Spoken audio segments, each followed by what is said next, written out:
बांझ होने की वजह से पापा ने मेरी शादी ज़बरदस्ती 50 साल के आदमी से तय कर दी। जो किसी भी बांझ औरतों से शादी करता तो वो गर्भवती हो जाती। वो ऐसा क्या करता था जिससे बांझ औरतें माँ बन जाती? आखिर वो आदमी ऐसा करता क्या था?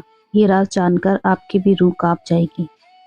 मेरे पापा जो अपनी सारी उम्र अपना सीना चौड़ा करके लोगों के सामने चलते रहे, आज मेरी वजह से उनका सर झुक चुका था और वो अपने हाथ जोड़कर एक 50 साल के आदमी से मिन्नतें कर रहे थे कि मेरी बेटी से शादी कर लो। वो 50 साल का आदमी और कोई नहीं बल्कि मेरे पापा के दोस्त दिलीप अंकल थे, जो किसी भी बांझ औरत से शादी करते तो उसके बच्चे हो जाते थे।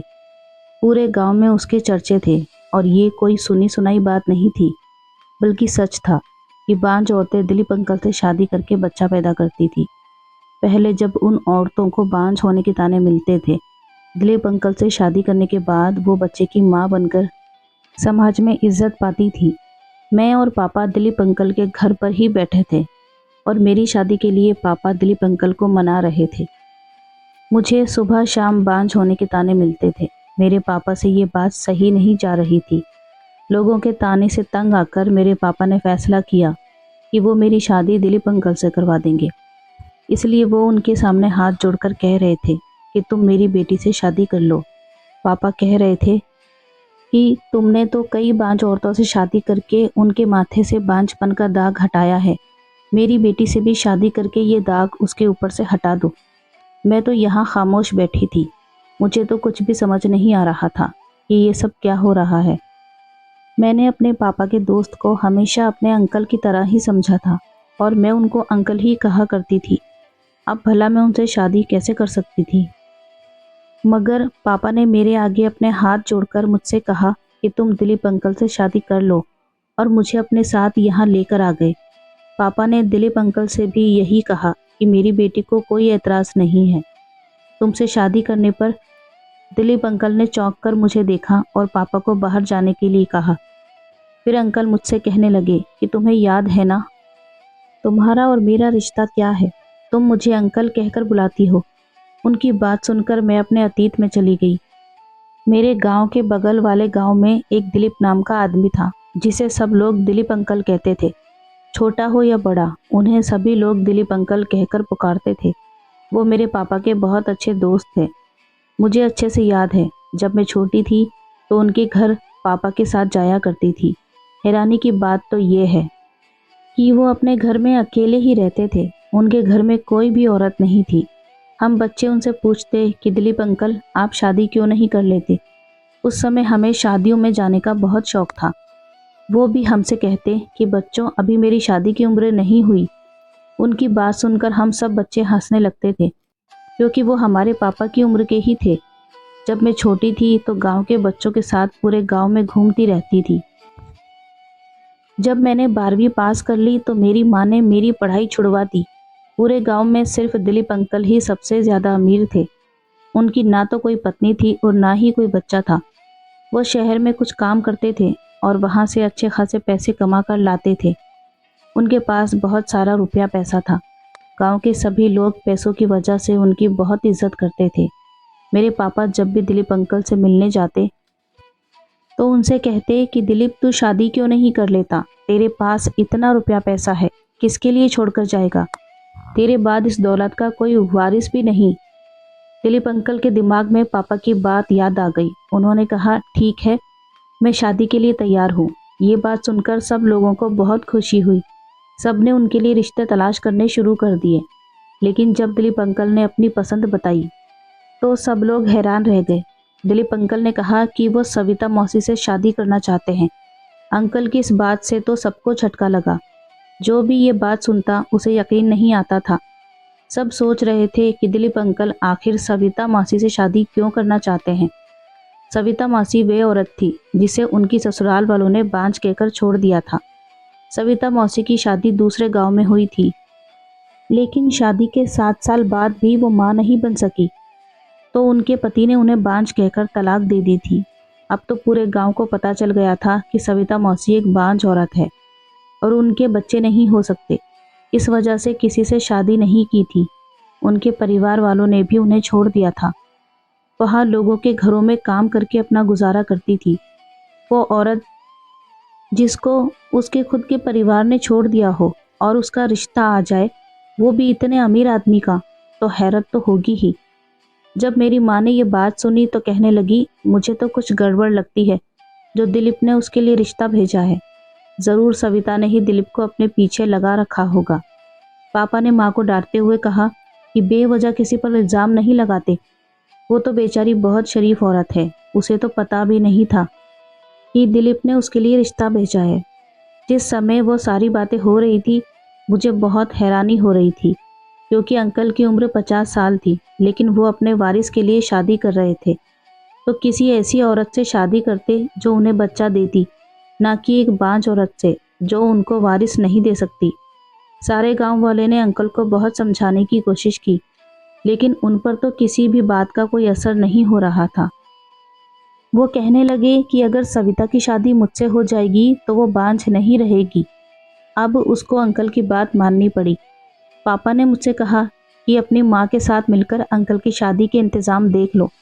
एक दिन मैं और माँ अंकल के घर उनकी शादी की तैयारी करने के लिए चले गए। मेरी माँ मुझे अंकल के घर काम पर लगाकर खुद गांव की औरतों से बात करने में मगन हो गई। मैं अंकल के कमरे की सफाई कर रही थी, तभी मैंने उनके कमरे में एक शीशी रखी हुई देखी। मैंने वो शीशी उठाई और उस पर लगे लेबल के नाम पढ़ने लगी, लेकिन वहाँ से नाम को हटाया गया था। थोड़ा बहुत ही दिख रहा था, इसलिए मुझे उस पर लिखा हुआ नाम समझ नहीं आया। मैं उस शीशी को उलट पलट कर देख रही थी।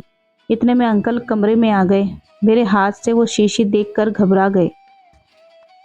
मैंने अंकल से पूछा कि ये किस चीज़ की दवाई है। उन्होंने मेरे हाथ से वो शीशी लेकर दोबारा उसी जगह पर रख दी और मुझसे कहने लगे कि ये हर मर्ज की दवाई है, इसको खाने से शरीर में ताकत आती है। तेरी सविता मौसी को ये दवाई खिलाऊंगा। मैं हैरत से उनको देखने लगी। अंकल ने मुझसे कहा कि आज के बाद मैं उस दवाई को हाथ ना लगाऊं। मैंने कहा ठीक है। कुछ दिन बाद अंकल और सविता मौसी की शादी हो गई। सविता मौसी उनकी दुल्हन बनकर उनके घर आ गई। सब अंकल की मजाक बनाते थे कि उन्होंने एक बांझ औरत से शादी की है, अब ये भी सारी उम्र बच्चों के लिए तरसेंगे। लेकिन शादी के 1 महीने बाद ही सविता मौसी प्रेग्नेंट हो गई। किसी को भी इस बात पर यकीन नहीं आ रहा था, लेकिन गांव की दाई ने बताया कि ये सच खबर है। मैंने 12वीं में साइंस सब्जेक्ट पढ़ी थी। मैंने जब ये खबर सुनी तो मुझे भी बहुत हैरत हुई। मैंने अपनी दोस्त से इस बारे में बात की कि अगर एक बांझ औरत दिलीप अंकल से शादी कर ले तो वो कैसे माँ बन सकती है। मेरी दोस्त की बहन वहीं पर बैठी हुई थी, वो शादीशुदा थी। वो कहने लगी कि हो सकता है भगवान का कोई करिश्मा हो। भगवान तो जो चाहे वो कर सकता है, जिसे चाहे बच्चा दे सकता है। ये बात कहते हुए मीरा दीदी बहुत उदास हो गई, क्योंकि उनकी भी कोई औलाद नहीं थी। उनके पति ने भी उन्हें बांझ कहकर छोड़ दिया था। अगर मुझे पहले पता होता कि दिलीप अंकल एक बांझ औरत से शादी करेंगे तो मैं उनकी शादी मीरा दीदी यानी कि अपनी दोस्त की बहन से करवा देती। एक दिन मैं अंकल के घर गई तो वो घर पर नहीं थे, सिर्फ उनकी पत्नी ही घर पर थी। जब मैं किसी काम से अंकल के कमरे में गई तो मैंने देखा कि कुछ दिन पहले जो शीशी मेरे हाथ में आई थी वो अब यहाँ नहीं थी। मैंने सविता मौसी से कहा कि आपने सारी गोलियां खा ली। वो हैरानी से कहने लगी, तुम क्या कह रही हो, मैं समझ नहीं रही। मैंने उनसे पूछा कि वो शीशी तो यहाँ नहीं है।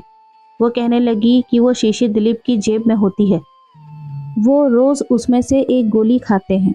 मौसी की बात सुनकर मुझे बहुत हैरानी हुई, क्योंकि मैं सोच रही थी कि मौसी वो गोलियां खाकर ही प्रेग्नेंट हुई है। बिना कुछ खाए मौसी कैसे प्रेग्नेंट हो सकती है। ये तो सच में भगवान का करिश्मा था। मैं जितना हैरान होती उतना ही कम था। अंकल अपनी पत्नी का बहुत ख्याल रखते थे। हर महीने उन्हें चेकअप के लिए शहर ले जाते थे। अंकल अपनी पत्नी की डिलीवरी के लिए भी शहर के बड़े अस्पताल में लेकर गए थे। अंकल के पास पैसों की कोई कमी नहीं थी। अगले दिन खबर आई कि उनकी पत्नी ने एक बेटे को जन्म दिया है। वो दोनों अपने बेटे को लेकर गांव आ गए थे। पूरे गांव में मिठाइयाँ बांटी जा रही थी। लेकिन 1 महीने बाद ही। ये कहानी आपको पसंद आए तो लाइक करें और चैनल को सब्सक्राइब करें। बेल आइकन दबाना ना भूलें। सविता मौसी की बहुत ज़्यादा हालत खराब हो गई और अचानक ही उनका देहांत हो गया। ये खबर सुनकर तो सबके सर पर आसमान टूट पड़ा था। सविता मौसी की मौत को कुछ ही दिन गुजरे थे कि गांव वाले अंकल से दूसरी शादी के लिए कहने लगे। सब लोग अंकल से कहने लगे कि पहले तो तुम अकेले थे, लेकिन अब तुम्हारे ऊपर एक बच्चे की जिम्मेदारी है। इसकी परवरिश के लिए तुम्हें माँ की ज़रूरत है, तुम दूसरी शादी कर लो। लेकिन अंकल ने कहा, मैं अब शादी करूँगा तो किसी बांझ औरत से ही करूँगा। मुझे उम्मीद है कि मुझसे शादी करके उसकी गोद हरी हो जाएगी। जब मैंने अंकल की ये बात सुनी तो मेरे दिमाग में मीरा दीदी का ख्याल आया। अंकल मीरा दीदी से उम्र में बहुत ज़्यादा बड़े थे, इसलिए मैं सोच रही थी कि पता नहीं मीरा दीदी के घर वाले शादी के लिए मानेंगे या नहीं। लेकिन जब मेरी माँ ने उनके घर वालों से बात की तो वो फौरन इस शादी के लिए मान गए। कुछ दिनों में ही मीरा दीदी और अंकल की शादी हो गई। सब लोग बहुत खुश थे कि दोबारा से अंकल को पत्नी मिल गई और उनके बच्चे को माँ मिल गई। किसी को उम्मीद भी नहीं थी कि फिर से एक बांझ औरत अंकल से शादी करने के बाद बच्चा पैदा कर लेगी। लेकिन फिर से ऐसा ही हुआ। मीरा दीदी ने एक सेहतमंद लड़के को जन्म दिया।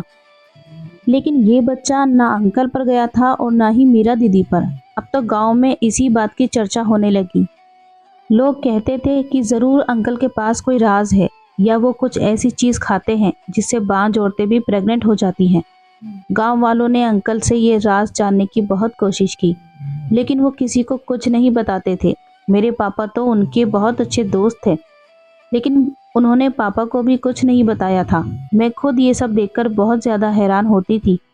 मैंने मीरा दीदी से भी बहुत बार इस बारे में पूछा था, लेकिन वो कहती थी कि भगवान की कृपा है जो उसने मुझे औलाद दे दी।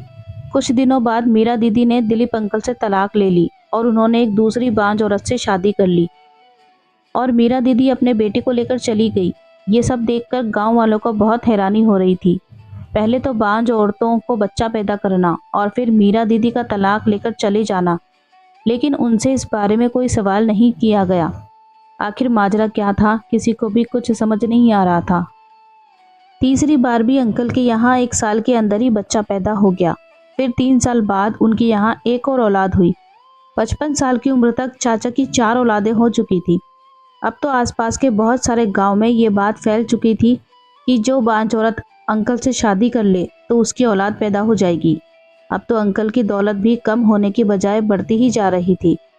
अंकल ने काम करना भी छोड़ दिया था, फिर भी पता नहीं कैसे उनकी दौलत में कमी होने की बजाय वो तो उल्टा बढ़ती ही जा रही थी। शायद भगवान की उन पर बहुत ही ज़्यादा कृपा बनी हुई थी। अब मेरी भी शादी की उम्र हो गई थी। मैंने पापा से कहा कि मैं शहर में रहने वाले लड़के से ही शादी करना चाहती हूँ। मुझे गांव में रहने वाले लड़के से शादी नहीं करनी। मैंने सुना था कि शहर के लोग बहुत खुले विचार के होते हैं, वो अपनी पत्नी पर पाबंदियां नहीं लगाते। मेरा बहुत मन था कि मैं घूमूं फिरूं और मेरा एक शौक़ था कि मैं बहुत सारी पढ़ाई करूं। मेरा ये शौक़ शहर जाकर ही पूरा हो सकता था। गांव में रहकर तो मैं कभी भी नहीं घूम सकती थी। अपने सपनों को पूरा करने के लिए मुझे शहर जाकर पढ़ने की ज़रूरत थी। लेकिन मेरे पापा का शहर में कोई नहीं था। हमारे सारे रिश्तेदार और जान पहचान वाले सब गांव में ही रहते थे। इसलिए पापा ने दिलीप अंकल से कहा कि मेरी बेटी के लिए शहर में रिश्ता देखें। मेरी बेटी शहर में शादी करना चाहती है। अंकल ने कहा, ठीक है। बदकिस्मती से उन्हीं दिनों अंकल की पत्नी का देहांत हो गया और अंकल फिर से अकेले हो गए। उन्होंने अपने बच्चों के लिए एक नौकरानी रख ली। वो अपने बच्चे अकेले नहीं संभाल सकते थे क्योंकि उनकी भी अब उम्र हो गई थी। इस दौरान अंकल के पास कई बांझ औरतें रिश्ता लेकर आईं, क्योंकि सब लोगों को पता चल गया था कि अंकल से शादी करने के बाद कोई भी औरत बांझ नहीं रहती। लेकिन अंकल ने शादी करने से मना कर दिया था। उनकी तबीयत भी अब ठीक नहीं रहती थी। इसी वजह से वो बहुत दिनों से शहर भी नहीं जा पाए। वो अपने गांव में ही थे। इसलिए पापा ने उनसे दोबारा मेरे रिश्ते की भी नहीं कहा। लेकिन पापा को मेरी शादी की बहुत जल्दी थी, क्योंकि मेरी शादी की उम्र हो गई थी और सारे गांव वाले बातें कर रहे थे। मैंने सोचा कि इससे पहले पापा मेरी शादी गांव में ही किसी के साथ कर दें, मैं खुद अंकल से अपने रिश्ते की बात कर लेती हूँ। मैं अंकल से बचपन से ही बहुत हंसी मजाक करती थी, इसलिए मैं उनसे इस बारे में आराम से बात कर सकती थी। मैं अपने पापा और माँ को बिना बताए ही अंकल के घर की तरफ चली गई। जैसे ही मैंने उनके घर के अंदर कदम रखा तो मुझे अंदर से जानी पहचानी सी आवाज़ आई। कमरे में जाकर देखा तो मेरे पैरों तले ज़मीन निकल गई। क्योंकि अंदर मीरा दीदी थी जो अपने बेटे को गोद में लिए हुए बैठी थी। वो अंकल से कह रही थी कि आप किसी बांझ औरत से शादी कर लें, उनको भी समाज में इज्जत मिल जाएगी और बच्चों की परवरिश भी अच्छे से हो जाएगी। अंकल कहने लगे कि मुझे किसी भी औरत पर भरोसा नहीं रहा। तुम लोगों ने तो ये राज छुपा कर रखा है कि कैसे मुझसे शादी के बाद बांझ औरतें प्रेग्नेंट हो जाती हैं। अगर किसी ने ये राज खोल दिया तो अच्छा नहीं होगा। पूरे गांव के सामने हमारी बेइज्जती हो जाएगी। मैं नहीं चाहता कि हम में से किसी की भी बदनामी हो। जो राज सालों से छुपा हुआ है वो छुपा ही रहे तो बेहतर है। अब मैं अकेला ही ठीक हूँ। मैंने बहुत गौर से उनकी बातें सुनने की कोशिश की, लेकिन मुझे उनकी कोई भी बात समझ नहीं आई। मुझे इतना अंदाज़ा हो गया था कि वो किसी राज की बात कर रहे थे। शायद वो राज यही था कि अंकल की पत्नी बांझ होने के बाद भी कैसे बच्चे पैदा कर देती है। मैं वहीं खड़ी थी कि मीरा दीदी बाहर आ गई और मुझे देखकर उनके चेहरे का रंग उड़ गया। मैंने मीरा दीदी के बेटे को अपनी गोद में ले लिया और उसे प्यार करने लगी। मैंने उससे कहा कि मुझे समझ नहीं आ रहा कि आप अंकल को छोड़कर क्यों चली गई, और जब गई हैं तो अब आप उनसे छुपकर मिलने क्यों आई हैं। मेरी बात सुनकर उन्हें थोड़ा गुस्सा आया और कहने लगी कि मैं छुपकर मिलने नहीं आई हूँ। मुझे किसी ने बताया था कि उनकी पत्नी का देहांत हो गया, इसलिए मैं मिलने के लिए आ गई। मैंने मीरा दीदी से कहा कि एक बार जो छोड़कर चला जाए वो पलटकर वापस नहीं आता। अगर आप उन्हें छोड़कर नहीं गई होती तो आज वो इस हाल में अकेले नहीं होते। लेकिन आपको तो पता नहीं किस बात की जल्दी थी कि आपने उनसे तलाक ले ली और उनकी दूसरी शादी करवाकर यहाँ से चली गई। हमारी बात सुनकर अंकल बाहर निकल आए और वो मुझे गुस्से से देखने लगे। कहने लगे कि तुम क्यों ऐसी बातें कर रही हो, ये तुम्हारी दीदी जैसी है। मैंने अंकल से कुछ कहना चाहा, लेकिन वो खामोश रह गई। मुझे उन दोनों पर हैरानी हो रही थी कि तलाक के बाद भी वो आपस में अच्छी तरह से बातें कर रहे थे। अक्सर देखा जाता है कि तलाक के बाद लोग एक दूसरे को देखना भी पसंद नहीं करते। ये तो मामला ही उल्टा नजर आ रहा था। असल में हैरत तो मुझे अंकल पर हो रही थी कि उन्होंने मीरा दीदी को औलाद भी दी, अपना नाम भी दिया और पैसा भी, सब कुछ दिया। समाज में उन्हें सिर उठाने के काबिल बना दिया, लेकिन फिर भी वो अंकल को तलाक देकर चली गई। और अंकल ने भी उनसे कुछ नहीं कहा, बल्कि अभी वो उनसे बहुत अच्छे से बात कर रहे थे। मीरा दीदी के जाने के बाद अंकल मुझसे कहने लगे कि ये कौन सा तरीका होता है बड़े लोगों से बात करने का। वो बड़ी है तुमसे, तुम्हें उनकी इज्जत करनी चाहिए। ये सब सुनकर मैं अंकल से कोई बात किए बिना ही अपने घर वापस आ गई। जब मैं अपने घर वापस आई तो मैंने देखा कि मेरे पापा के दोस्त घर पर बैठे और मुझे जिस बात का डर था वही हुआ। वो मेरा रिश्ता लेकर आए थे और पापा ने मेरा रिश्ता भी उनके बेटे से पक्का कर दिया था। मैंने पापा को बहुत मना किया कि मैं उनके दोस्त के बेटे से शादी नहीं करूंगी, क्योंकि वो लोग अनपढ़ और जाहिल हैं। मैं इन लोगों के साथ खुश नहीं रह सकती। लेकिन पापा ने मेरी कोई बात नहीं सुनी और ज़बरदस्ती मेरी शादी अपने दोस्त के बेटे से करवा दी। मुझे शुरू से ही अपने घर का माहौल पसंद नहीं था। वो लोग बहुत अमीर थे, लेकिन तमीज़ नाम की उनके घर में कोई चीज़ नहीं थी। मेरे पास कोई और चारा नहीं था। मजबूरी में अपने पापा की इज्जत की खातिर मुझे शादी करनी पड़ी। मेरी शादी को 4 साल हो गए थे। पिछले 2 साल मैंने कैसे गुजारे थे बस मैं ही जानती हूँ। मैं अपने ससुराल में बहुत मुश्किल से रह रही थी। मैं भगवान से दुआ करती थी कि इन लोगों से मेरी जान छूट जाए, लेकिन मेरी जान ऐसे छूटेगी मैंने ये नहीं सोचा था।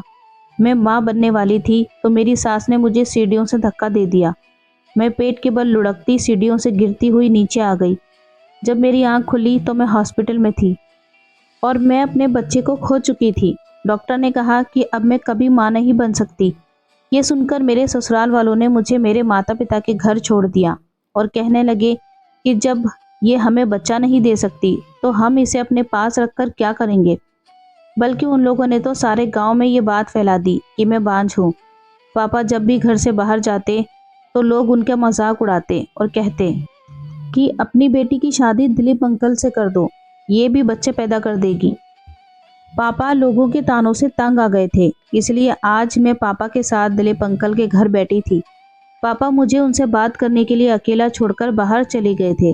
अंकल मुझसे कहने लगे कि मैं जानता हूँ कि तुम हमेशा इस बात के पीछे पड़ी रही हो कि तुम्हें मेरा राज पता चल जाए कि मैं कैसे बांझ औरतों को माँ बनाता हूँ। मुझसे शादी करने के बाद बच्चे पैदा हो जाते हैं। तुम क्या, पूरे गांव वाले ही मुझसे इस बारे में सवाल करते रहते हैं। मैंने कभी भी किसी को कुछ नहीं बताया, लेकिन आज मैं तुम्हें अपना ये राज बता रहा हूँ। जब मैं 25 साल का था तो मैं बीमार हुआ और डॉक्टर के पास अस्पताल गया, तो उसने मेरा पूरा बॉडी चेकअप करने के बाद बताया। उम्मीद है ये कहानी आपको पसंद आ रही होगी। पसंद आई हो तो लाइक करें, चैनल को सब्सक्राइब करें और बेल आइकन दबाना ना भूलें। मुझे बचपन से ही बीमारी थी, लेकिन इस बात को नोटिस नहीं किया। डॉक्टर को मेरा ऑपरेशन करना पड़ा। ऑपरेशन के बाद डॉक्टर ने मुझे बताया कि अब मैं कभी भी बाप नहीं बन सकता। अब मैं बाप बनने के हक से महरूम हो गया। पूरे खानदान में ये बात फैल गई थी। मेरे खानदान के ही लोग मुझे अजीब नज़रों से देखते थे और मुझे ताने देते थे। हर कोई मुझ पर तरस खाता था। मेरी मंगनी भी टूट गई थी। मेरे छोटे भाई बहनों की भी शादी हो गई और सब अपने अपने घरों में मगन हो गए। मेरे मम्मी पापा के देहांत के बाद मेरे परिवार में किसी को भी मेरी ज़रूरत नहीं थी, इसलिए मैं अपना घर छोड़कर इस गांव में चला आया। अब शादी तो नहीं कर सकता था, इसलिए मैं काम करना शुरू कर दिया। मैंने दिन रात मेहनत करके अपने पैसे कमाए कि लोग मेरी बहुत ज़्यादा इज्जत करने लगेंगे। यहाँ कुछ लोगों से मेरी दोस्ती हो गई और मेरी ज़िंदगी अच्छे से गुजरने लगी। मेरे दोस्त भी मुझसे शादी के लिए कहा करते थे, मगर मैं जानता था कि कोई भी औरत मेरा राज जानने के बाद मुझसे शादी नहीं करेगी। और हर औरत माँ बनना चाहती है। जब मैं एक औरत को माँ नहीं बना सकता तो मैं उससे शादी भी नहीं कर सकता। इसलिए मैंने सोचा था कि मैं ज़िंदगी भर अकेला ही रहूँगा। मैं अपने दोस्त को ये बात कैसे बताता, इसलिए मैं उससे कोई ना कोई बहाना बना दिया करता था। मुझे सविता को देखकर बहुत दुख होता था। वो बेचारी भी मेरी तरह ताने सुनती थी। मुझे उसका दुख बिल्कुल अपने जैसा लगता था। उस बेचारी को भी उसके परिवार वालों ने छोड़ दिया था, जैसे मुझे मेरे परिवार वालों ने छोड़ दिया था। जब मुझे एहसास हुआ कि मुझे अपनी दौलत किसी काम में लगा देनी चाहिए, मैंने सोचा कि मैं एक अनाथ आश्रम से बच्चे को लेकर उसकी बेहतरीन परवरिश करूंगा। लेकिन मैं अकेले तो बच्चे को नहीं पाल सकता था। उसके लिए मुझे एक माँ की ज़रूरत थी। फिर मेरे मन में ख्याल आया और फिर मैंने सविता के लिए रिश्ता भेजा। लेकिन उसे सारी बात सब कुछ सच सच पहले ही मैंने बता दी थी कि बाप बनने के काबिल मैं नहीं हूँ। अब दोनों शादी कर रहे हैं और उसके बाद बच्चे को गोद लेंगे। सविता ने भी इसके लिए हाँ कर दी और हम दोनों ने शादी कर ली। शादी के बाद मैंने सोचा कि अब अगर हम बच्चा गोद ले लेते हैं तो लोग तो हमें भी ताने देंगे। गांव वाले और ये समाज हमें वो इज्जत नहीं देगा और ना ही वो इस बच्चे को हमारा सगा बच्चा मानकर रिश्ता देंगे। लेकिन मैं गांव की दाई को उनके मुंह मांगे पैसे दिए और उनसे कहा कि पूरे गांव में ऐलान कर दो कि सविता माँ बनने वाली है। उसने ऐसा ही किया। 9 महीने बाद हम डिलीवरी के बहाने से शहर चले गए और वहां अनाथ आश्रम से एक बच्चे को गोद लेकर आ गए। सविता को भी लोगों के ताने से छुटकारा मिल गया। वो मेरी बहुत ज़्यादा एहसानमंद थी, लेकिन उस बेचारी के जीवन के दिन कम ही बचे थे। उसकी किडनी खराब हो गई और वो इस दुनिया से चली गई। फिर मीरा से मुझे शादी करनी पड़ी। वो भी बहुत अच्छी औरत थी। उसको भी समाज में इज्जत दिलाने के लिए हमने यही वाला ड्रामा रचा। इस बार भी हमने एक बच्चा गोद ले लिया। मेरी ख्वाहिश थी कि मैं बच्चों की परवरिश अच्छे से करूं। एक दिन मीरा का पहला पति हमारे घर पर आ गया और वो मुझसे कहने लगा कि मैं उसे छोड़ दूं, क्योंकि वो मीरा से बहुत मोहब्बत करता है और उसके साथ रहना चाहता है। उसे अपनी गलती का एहसास हो गया था, लेकिन मीरा ने जाने से मना कर दिया। उसने कहा कि वो भी अपने पहले पति से बहुत प्यार करती है, लेकिन मुझे नहीं छोड़ सकती। मेरी वजह से उसे ये समाज में इज्जत मिली है। वो मुझे किसी भी हाल में छोड़कर नहीं जाएगी। लेकिन मैंने उसकी खुशी की खातिर उसे छोड़ दिया। वो मुझे तलाक देना नहीं चाह रही थी, लेकिन वो अपने पति से बहुत प्यार करती थी और मैं दो प्यार करने वालों को अलग नहीं रख सकता था। इसलिए मेरे जोर देने पर उसने मुझे तलाक दे दी। तलाक होने के बाद उसने मेरी अपनी शादी एक बांझ औरत से करवा दी, ताकि मैं अकेला ना रहूं और मेरे बच्चे को भी अच्छी परवरिश हो सके। उसे भी मेरे बारे में सब कुछ मालूम था। उसे रहने के लिए एक छत चाहिए थी। बैठे बैठे उसे पति, औलाद और इज्जत मिली तो वो भी मेरी शुक्रगुजार हो गई। लेकिन उसकी ज़िंदगी भी बहुत थोड़ी थी। उसे कैंसर था। कुछ दिनों में उसका भी देहांत हो गया। ये है मेरा सारा राज, जिसको कोई नहीं जानता था और मेरे बारे में लोग अजीब अजीब बातें करते थे। मैं सिर्फ उन बांझ औरतों को समाज में इज्जत और अनाथ बच्चों की परवरिश करना चाहता था। उन्हें छत देना चाहता था, माँ बाप का प्यार देना चाहता था, इसलिए मैंने ऐसा कुछ किया। लेकिन तुम्हारे पापा को ये सब कुछ नहीं करना चाहिए था। तुम तो जानती हो कि मैं हमेशा से तुम्हें अपनी बेटी समझता हूँ। मैं तुमसे शादी करने का सोच भी नहीं सकता। अंकल ने बताया कि उनको भी कैंसर हो चुका है और उनके पास में बहुत कम दिन बचे हैं। अब उन्हें इन बच्चों की फिक्र लगी रहती है कि उनके जाने के बाद इनका ख्याल कौन रखेगा। मैंने अंकल से कहा कि इन बच्चों की सारी जिम्मेदारी मेरी है। मैं इनको इनकी माँ बनकर ख्याल रखूंगी और आपका ये राज भी मेरे सीने में दफन रहेगा। मैंने पापा से भी साफ साफ कह दिया कि औलाद का क्या है, मैं इन बच्चों को ही पालकर अपनी जिंदगी काट लूंगी। कुछ दिनों बाद अंकल का देहांत हो गया। उन्होंने अपनी सारी जायदाद इन बच्चों की और मेरे नाम कर दी। मैं इन बच्चों के साथ बहुत खुश हूँ। इन्हें भी माँ मिल गई और मुझे भी बच्चे। ये कहानी आपको कैसी लगी कमेंट करके ज़रूर बताएं। पसंद आई हो तो लाइक करें, चैनल को सब्सक्राइब करें, बेल आइकन दबाना न भूलें। मिलते हैं कल एक नई कहानी के साथ। तब तक अपना ख्याल रखें। Thanks for watching.